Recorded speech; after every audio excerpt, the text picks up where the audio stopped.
Hello students, प्रिय बच्चों, आज हम लोग एडजेक्टिव क्लॉज के प्रयोग से कॉम्प्लेक्स सेंटेंस बनाना सीखेंगे। बच्चों, कल हम लोगों ने नाउन क्लॉज के प्रयोग से कॉम्प्लेक्स सेंटेंस बनाना सीखा था। एडजेक्टिव क्लॉज और नाउन क्लॉज इन दोनों के प्रयोग से कॉम्प्लेक्स सेंटेंस बनाए जाते हैं। एडवर्ब क्लॉज के प्रयोग से भी कॉम्प्लेक्स सेंटेंस बनता है। वो हम लोग अगले वीडियो में उसका अध्ययन करेंगे। तो आइए एडजेक्टिव क्लॉज के बारे में पहले हम लोग समझते हैं। एडजेक्टिव हम सभी लोग जानते हैं, एडजेक्टिव विशेषण होता है। Adjective is a word that qualifies a noun or pronoun। Noun या प्रोनाउन की विशेषता बताने वाला शब्द एडजेक्टिव होता है। तो एडजेक्टिव क्लॉज वाक्य में एडजेक्टिव का कार्य करता है। एडजेक्टिव क्लॉज से जब हम कॉम्प्लेक्स सेंटेंस बनाते हैं तो इसमें भी नाउन क्लॉज की तरह एक प्रिंसिपल क्लॉज और कम से कम एक एडजेक्टिव क्लॉज या सबऑर्डिनेट क्लॉज बनती है। तो आइए बच्चों, हम एडजेक्टिव क्लॉज के रूल्स के बारे में चर्चा करते हैं। पहले पॉइंट पर ध्यान दें। एडजेक्टिव क्लॉज वाक्य में एडजेक्टिव का कार्य करती है। जैसे नाउन क्लॉज वाक्य में नाउन का कार्य करती है, वैसे एडजेक्टिव क्लॉज वाक्य में एडजेक्टिव का कार्य करती है। दूसरा पॉइंट देखें, एडजेक्टिव क्लॉज बनाने के लिए relative pronoun who, whose, whom, which, that, what, as तथा relative adverb how, why, where, when का प्रयोग करते हैं। तीसरा पॉइंट ध्यान दें, सच, सेम तथा एज के साथ एज कंजंक्शन का प्रयोग होता है। तो इन रूल्स के माध्यम से हम लोगों ने समझा, जब हमको दो या दो से अधिक सिंपल सेंटेंस एडजेक्टिव क्लॉज के प्रयोग से कॉम्प्लेक्स बनाने होते हैं तो उसमें एक वाक्य को प्रिंसिपल क्लॉज बनाते हैं और एक वाक्य के नाउन या प्रोनाउन का विशेषण जब दूसरे वाक्य में होता है तो उसको एडजेक्टिव क्लॉज में कन्वर्ट कर देते हैं। एडजेक्टिव क्लॉज का प्रयोग वाक्य में अंत में किया जा सकता है या उसका प्रयोग वाक्य के बीच में भी किया जा सकता है। तो एडजेक्टिव क्लॉज से कॉम्प्लेक्स बनाते समय हमको जो विशेष बात ध्यान रखनी होती है वो यह है, एडजेक्टिव क्लॉज उस नाउन या प्रोनाउन के तुरंत बाद रखी जाती है जिसकी वह विशेषता बता रही होती है। ये इंपॉर्टेंट पॉइंट है हम लोगों के लिए जो विशेष रूप से समझना है। तो आइए बच्चों, अब हम लोग एग्जाम्पल के माध्यम से समझना सीखें। देखिए एग्जाम्पल के लिए फर्स्ट सेंटेंस है, I know the boy who came here. मैं लड़के को जानता हूं हु केम हियर, जो यहाँ आया। तो अब यहाँ जो मार्क करने वाली चीज है वो हम लोग उस पर ध्यान दें। आई नो द बॉय, मैं उस लड़के को जानता हूं। हु केम हियर, जो मैं यहाँ तो अब यहाँ देखिए बॉय नाउन है पहले वाक्य का, उसका अगले वाक्य में विशेषण बताया गया है, माने लड़का कैसा है, यहाँ आने वाला लड़का। तो पहले वाक्य को प्रिंसिपल क्लॉज ले लेंगे।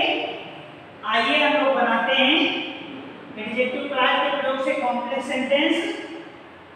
I know, KNOW, I know the boy, I know the boy। अब दूसरे सेंटेंस को एडजेक्टिव क्लॉज बनाना है।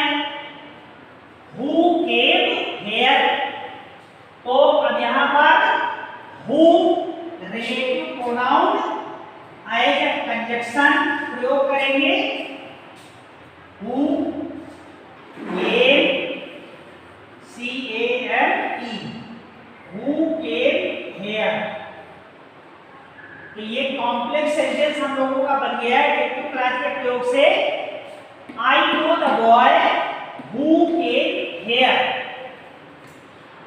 अब हु केम हियर ये सबऑर्डिनेट क्लॉज हो गया एडजेक्टिव क्लॉज के प्रयोग से। तो विशेष बात हम लोगों को जो समझनी होती है वो ये है हु केम हियर, ये बॉय का विशेषण बनता है। तो इस क्लॉज का प्रयोग विशेषता जिस शब्द की बताई जा रही है उसके तुरंत बाद रखना चाहिए, इसमें मिस्टेक नहीं होनी चाहिए। अगर इसमें मिस्टेक हो जाती है तो सेंटेंस हमारा रॉन्ग होता है और वो अर्थ भी भिन्न देता है। दूसरे सेंटेंस पर हम लोग ध्यान दें। द मैन वाज कॉट, आदमी पकड़ा गया।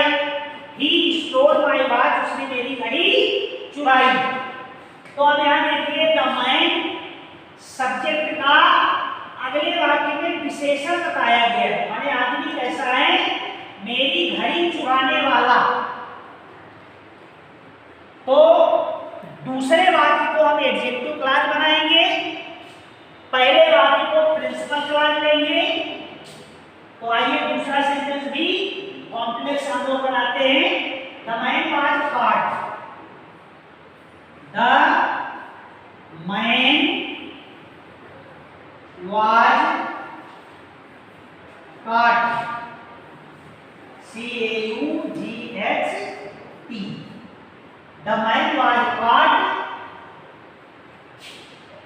अब इसमें एक चीज हमको समझनी ये है, अब यहां मैन की विशेषता बताई गई है ही स्टोल माय वॉच के माध्यम से, माने आदमी कैसा है, मेरी घड़ी चुराने वाला। तो अब एडजेक्टिव क्लॉज मैन के तुरंत बाद आना चाहिए। तो मैन के तुरंत बाद एडजेक्टिव क्लॉज का हम प्रयोग करेंगे। The man who stole my watch, the man who stole my watch, WHO, who stole, STOLE, my watch, WATCH। अब यहाँ देखना ये है एडजेक्टिव क्लॉज का प्रयोग वाक्य के बीच में हो रहा है। पहले सेंटेंस में एडजेक्टिव क्लॉज का प्रयोग वाक्य के अंत में हुआ और यहाँ वाक्य के बीच में एडजेक्टिव क्लॉज का प्रयोग किया जा रहा है। द मैन ये प्रिंसिपल क्लॉज का एक पार्ट हो गया। हु स्टोल माय वॉच ये एडजेक्टिव क्लॉज हो गया। अब उसके बाद प्रिंसिपल क्लॉज का शेष भाग हमको लिखना है। तो प्रिंसिपल क्लॉज का शेष भाग हुआ was cot. The man who stole my watch was cot, CAUGHT।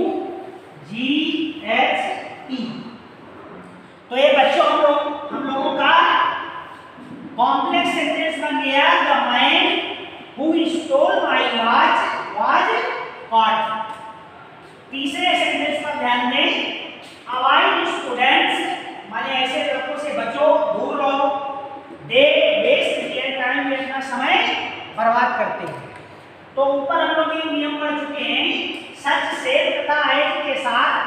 Conjunction का प्रयोग होता है, माने अगर पहले वाक्य में सच, सेम या एज का प्रयोग हुआ है तो हम एज कंजक्शन का अनिवार्य रूप से प्रयोग करते हैं, फिर वहां कोई दूसरा कंजक्शन नहीं लग सकता। तो आइए इसको भी हम लोग बनाते हैं। सच के प्रयोग से avoid, AVOID, avoid such students, STUDENTS।